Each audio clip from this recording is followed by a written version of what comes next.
honestly, today was a very shit day. Blog. August. Blaugust. Oh, good day. It's working today. It's a dead day here tonight because it's night time. Almost time for me for bed because I have to be up early tomorrow for bloody work, 8:30 till 1:15.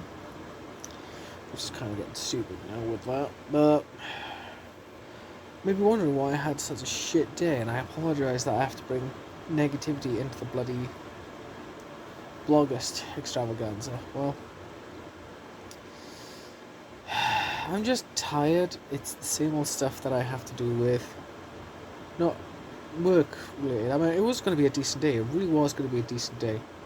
I had my flatmate Danielle. She was going to give me a lift to work. We were going to sort out getting her a new bedding for the living room because the furniture that we had there just decided to say fuck you and break, so we had to throw that away. So we had got her a nice little futon, a black metal frame futon set with a nice mattress to go with it, so hopefully she works well with that. And for those who are wondering as well, Danielle, being my flatmate, she is non-binary but goes by she and they, so I'm happy to have her out there, and it's nice to show the love and support in the house. It really is. But beside the point, as we were going out to her car just to get ready for work, we looked at the parking lot that we had, and it seemed a little bit more dead. And I looked and I thought, where's Chris's car?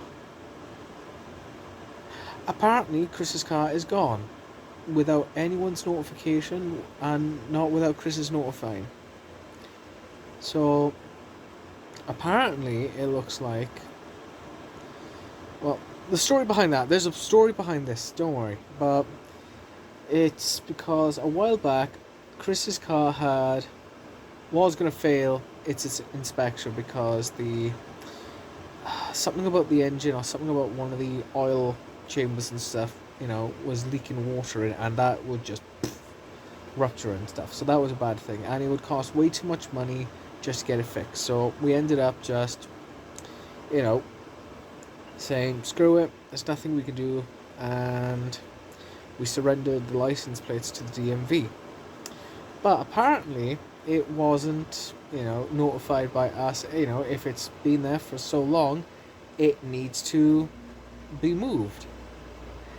And the thing is, what I find it to be a little bit sad is that, there was some stuff in there in which I don't know if it's important documents or anything like that, but, it's just there. And there was a plush in which Chris had in which it's no longer there now, and I'm sad because that was from his old cars, and that was something that went with him everywhere he went. So it upsets me there. Not for Chris, he's like, oh, it's okay, we can make new memories and stuff, but it's the principle of the matter that I look at it and I think,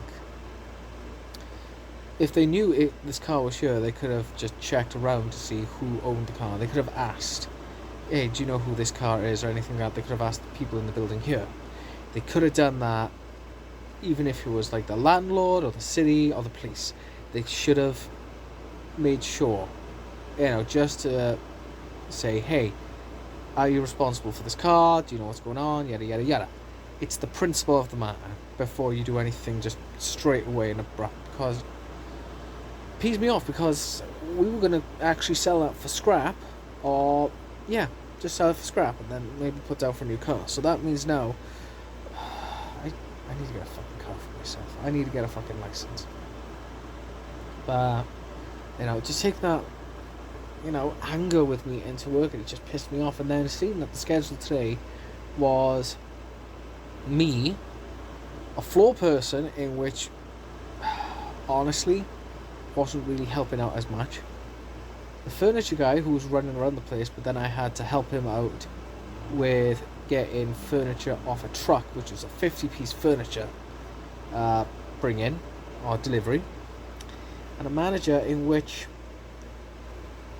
I respect them to bits, but they're slow. And while me and the furniture guy are working on getting the furniture in, they think it's okay just to sit outside in the sun, have a quick ciggy and stuff, and just observe this happening. I'm like, you're supposed to be checking on the inventory to make sure we have the right stuff. I was like, oh, I'm getting there. And I'm just like, and half the time I'm running around, it's like, oh, I'm the floor guy. Turn around, I said, oh, so and so, the manager said that they want you to make a price, on this and use a computer and do it on this paper and stuff. I was like, okay, do you know how to do that? He goes, no, but they just said because they know how you do it, they know how you can work the computer and stuff, that you have to do it. And I'm like, the only way I'm going to work the computer, I need the paper from the back office, which I don't have. I'm also going to have to go over to furniture's desk because that's where the printer is. So I'm doing all of that while dealing with a printer in which was continuously saying there's paper jams when there wasn't. So it built up. There was a lot of anger. There was a lot of frustration that was getting pissed off on me. And I'm just at an end where I'm just... I was bouncing. I was absolutely bouncing because it's getting to a point with this job now where I've told my manager before when I had my annual review, I'm doing all of this. I make this much in sale, in which the excuse is, well, you're getting hours. That's the thing. There are some days you're not going to get the hours, and some days you are going to get the hours. But I'm like, that's beside the point, because I'm running around doing most of the work. And yet, I'm still getting paid this much. My raise went up by, I think, 37 cents or so. So I'm at $13.57. I think I am. I don't know.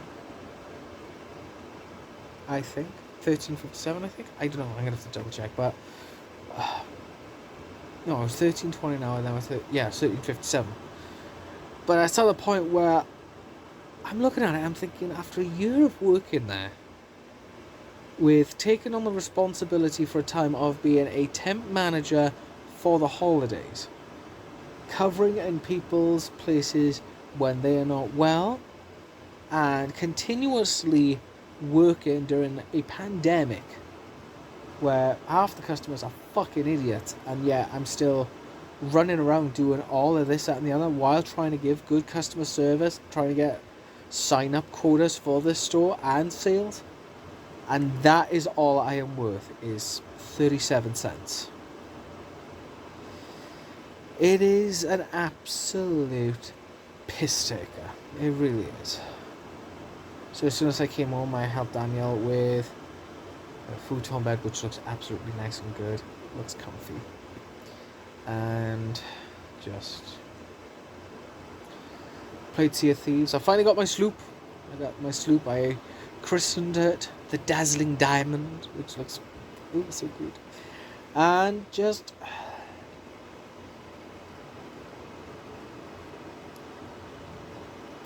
did nothing else, and it upset me because I'm like, for most of that time for the day, I felt like I'm running around doing everything for everyone, trying to make them happy, trying to make them feel good, and trying to make them feel the best, as best I can, to support one of them and help them out. I'm making them happy, but when I try to make myself happy and do things in which make me happy, it's a bit of a pain. But anyway, I'm going to call it a night. I need to get to sleep because I have to be up at 7 in the morning because 8:31. Well, thank you guys for watching today's little video. Hopefully you enjoyed, and if you have, as always, don't forget to hit that like button. I'll see you guys tomorrow for a brand spanking new day, and we continue on for the month of Blaugust. But until then, take it easy, guys. Night night.